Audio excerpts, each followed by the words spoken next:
Hoje a gente vai seguir a primeira regra de sobrevivência quando você se perde na mata, ou uma das regras de sobrevivência quando você se perde na mata, que é seguir o caminho do rio.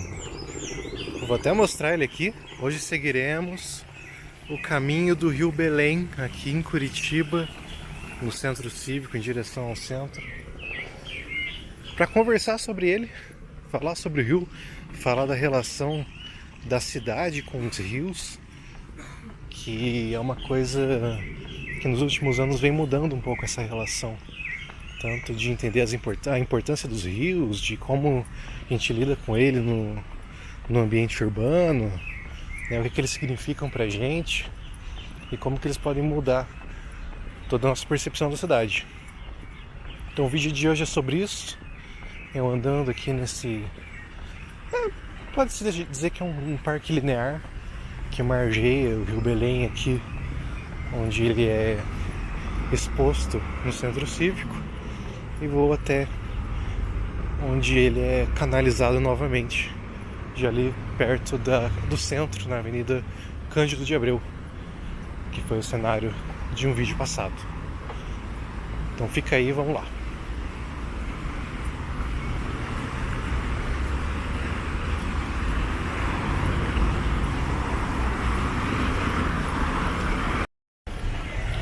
Antes de mais nada, quero lembrar vocês de deixarem um like nesse vídeo, conferir se estão inscritos no canal. Nas estatísticas falam que a maior parte das pessoas que assistem o canal não são inscritas, então confere aí se você está inscrito, confere aí se você curtiu o vídeo, e se gostar do tema deixa um comentário sobre também, beleza? Só contextualizando aqui mais uma vez o local. No vídeo passado eu passei aqui de noite. Eu tava lá, do outro lado da rua, do outro lado do rio. E o foco do vídeo passado foi falar sobre a Cândido de Abreu, né? O papel dela, falar um pouco ali sobre os edifícios do centro cívico, qual que é a sensação que a gente sente naqueles lugares, né? Do papel conector que a Cândido de Abreu tem. E agora a gente vai pegar uma via paralela à Cândido de Abreu, que é essa via peatonal, pedonal e ciclovia que margeia o Rio Belém. O Rio Belém é o rio mais curitibano que tem, né? Porque ele nasce em Curitiba, ali no bairro Cachoeira, e ele morre em Curitiba também. A foz dele é no Rio Iguaçu, lá na divisa com São José dos Pinhais. Então ele é um rio que ele nasce e morre dentro do perímetro urbano, dentro da cidade de Curitiba. E, infelizmente, o rio é um rio poluído, né? O Rio Belém é um rio poluído, é um rio que não tem uma boa biodiversidade, assim, porque ele ainda recebe muito do esgoto não tratado, e tratado também diretamente nele. Ele não tem... É um rio sujo, basicamente. Ele fede, né? Tipo, aqui ele já tá fedidinho, tem trechos que ele fede mais. A maior parte do seu percurso aqui é canalizado, mas quando ele está exposto, ele não tem uma aparência legal. Vou mostrar aqui pra vocês. Esse aqui é o aspecto do rio. Então isso aqui é um canal, né, que alterou o curso do rio para guiá-lo por esse caminho estabelecido. E ele vai assim até se encontrar lá na Cândido de Abreu. Aqui mais pra frente a gente consegue ver mais um trechinho dele. Aqui, ó. É um rio com potencial, tem essa mata ciliar ao redor aqui, tem essa ciclovia. Essa aqui eu acho que é a parte mais bonita dele. Lá pra região norte, que é o oposto da região que eu tô indo, ele é represado no Parque São Lourenço e vira um grande lago. Então lá é bonito também, mas é mais no aspecto de lago, né? No aspecto de rio, eu acho que essa região aqui é a região mais bonita dele. Até tem a ciclovia, tem esse parque linear, vocês vão perceber paisagismo nessa região, né? O caminho, bastante gente usando. A região em si é bem legal, né? A gente tá aqui no centro cívico, de dia agora. Então eu acho que esse é o trecho mais agradável do Rio Belém. Mas não deixa de ser um rio deficiente, né? Um rio poluído, um rio sujo, que tem muito potencial para mudar assim um aspecto da cidade, né? Para mudar nossa percepção da nossa percepção hidroviária, se eu pode dizer assim. Falando sobre nossa relação com os rios no geral, assim como mundo, vamos recapitular no geral.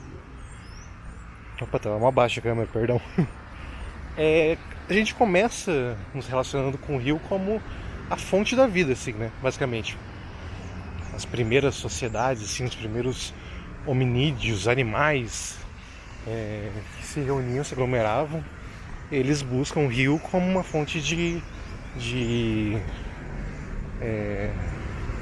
vida, basicamente, né? Onde eles podem beber água, onde eles podem pegar água para cultivar outras coisas, para preparar alimentos, né? Então o rio ele tem todo esse papel de promover a vida. Quando as cidades começam a surgir, elas surgem principalmente as cidades em volta dos grandes rios, porque ele também tinha esse papel de mantenedor da vida. Então todas a captação de água, né, as pessoas beberem, se lavarem, etc., para dar aos seus animais, para regar suas plantações, ela vinha do rio. Então a relação com os rios era 100% próxima, assim, né? A cidade dependia do rio para viver, para existir.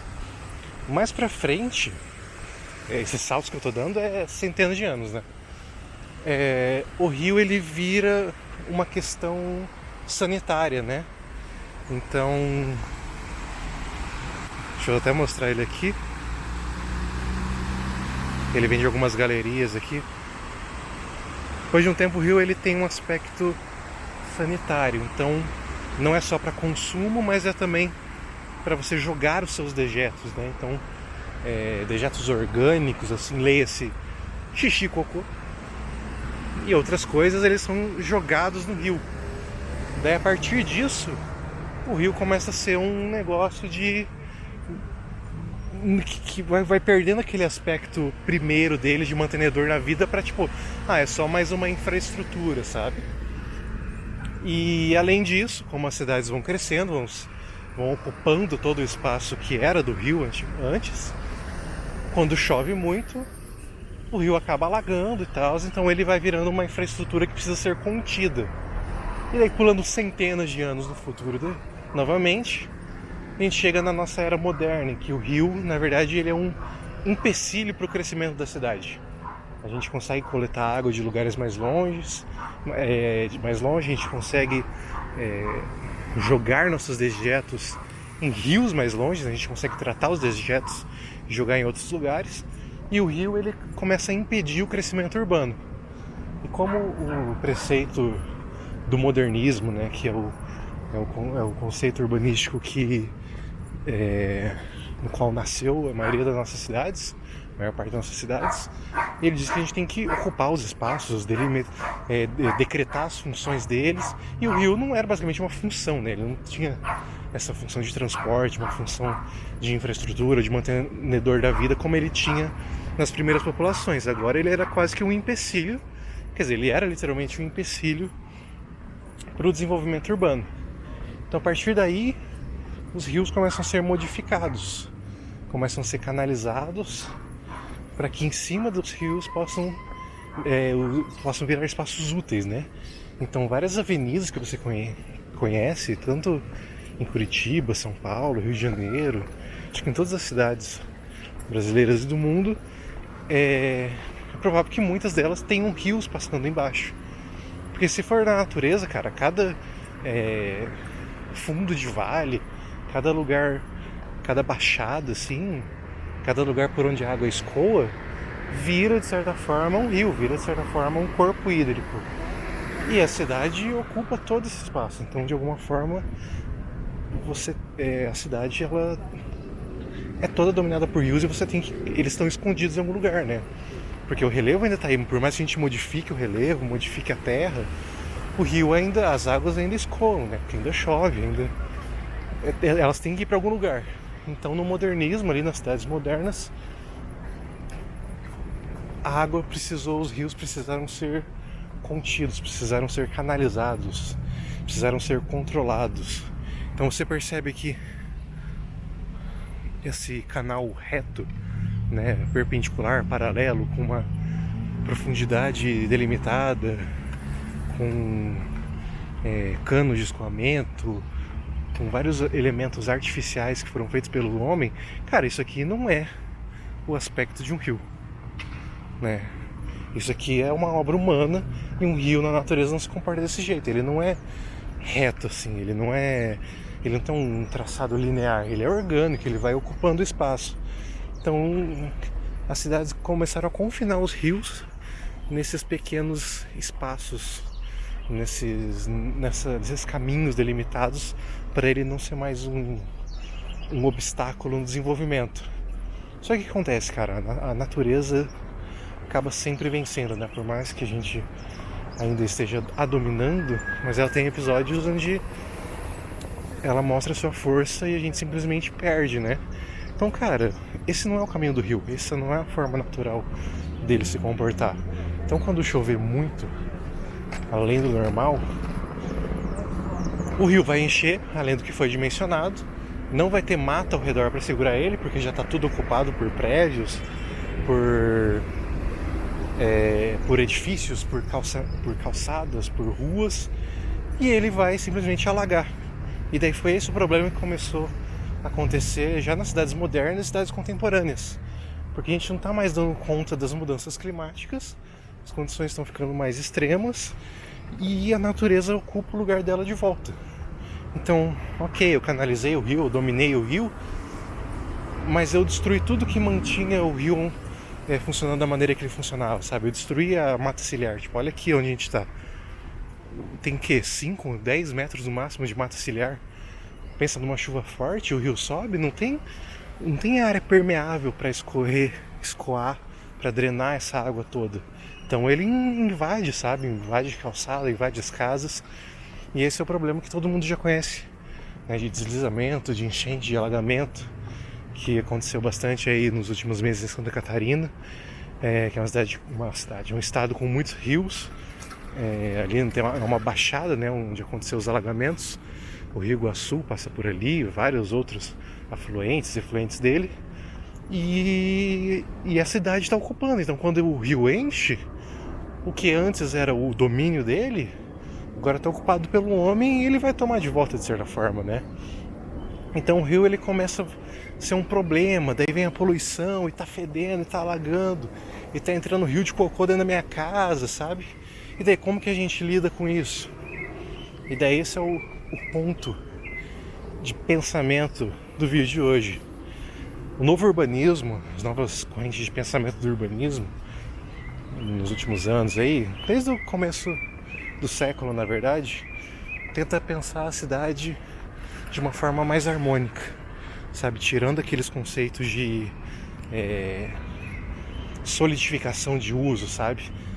De ocupação extrema, de ocupação selvagem dos rios, quer dizer, ocupação selvagem do espaço, né? Então a gente começa a pensar em relações mais harmônicas com todo o nosso ambiente, não só para garantir uma sustentabilidade, né? Garantir uma sobrevida aí da nossa querida e amada Terra, mas também para garantir espaços mais agradáveis para nós, para as pessoas, né? Para a população, para quem usa a cidade. E cara, começaram a haver projetos em várias cidades pelo mundo, em Seul, nos Estados Unidos, várias cidades, aqui no Brasil, em algumas também, na Europa também, de simplesmente demolir as avenidas, as grandes highways, né, os grandes eixos de conexão, onde eles enterraram os rios, né, onde era o túmulo dos rios, basicamente, e exaltar os rios, sabe, colocar o rio de novo para jogo, assim, sabe, fazer um projeto de revitalização dos rios, mostrar o rio pro povo, sabe, colocar espaços de uso ao redor dos rios, praças, arquibancadas, parques, e foi comprovado que isso melhorou absurdamente todos os indicadores de qualidade de vida da cidade, sabe? Além de você garantir uma naturalidade maior para o rio, você garante que as pessoas tenham uma qualidade de vida melhor, trazendo diminuição da temperatura. Você tirou uma faixa de asfalto, uma via, e colocou verde, colocou água, isso refrigera a cidade, sabe? Quando chove, o rio ali, ele não está confinado mais numa galeria subterrânea. Ele tem ar, ele tem mais terra, ele tem mais vegetação para se infiltrar. Então isso vai... então essas atitudes do novo urbanismo, junto com esses projetos de revitalização, efetivamente, ativamente melhoraram toda a qualidade de vida de toda a cidade. Deve estar pensando, putz, mas como que faria isso, né? Por exemplo, aqui na Cândido Abreu, que com certeza tem rios e corpos d'água canalizados. Como que aconteceria se a gente abrisse ela e aparecesse um rio aqui no meio? Isso ia ferrar o trânsito e tal. E cara, os indicadores mostram que não. Os indicadores mostram que, na verdade, quanto mais pistas você coloca, maior o tráfego da região, né? Mais veículos tem. A gente tem que incentivar o contrário, a gente tem que incentivar que a cidade seja para as pessoas e não para os automóveis. E é isso que as novas correntes de pensamento da construção urbana, do planejamento urbano, estão estudando, debatendo, vendo como funcionar dessa relação harmônica do ser humano com a natureza e consigo mesmo, né? Por exemplo, vocês percebem a diferença de onde eu estava antes ali, que por mais que o rio não fosse meio fedido, não tivesse muitos usos ao redor, mas como era absurdamente mais agradável de andar por ali, de caminhar por ali, do que por onde eu estou andando agora, que é uma avenida importante, uma avenida larga, com muito comércio, com muita coisa. Mas cara, eu tô com mais calor aqui, tô mais tenso, tô mais com a atenção redobrada, porque tem muito trânsito, tem muita gente andando, sabe, tem que ficar desviando. Olha a proporção do tamanho da calçada pro tamanho da via. Você percebe como isso piora a minha qualidade, minha percepção do espaço? E o rio, ele, quando você... nesses projetos que eu comentei, né, onde eles revitalizaram, trouxeram o rio à tona novamente, cara, quase que muda a proporção, sabe?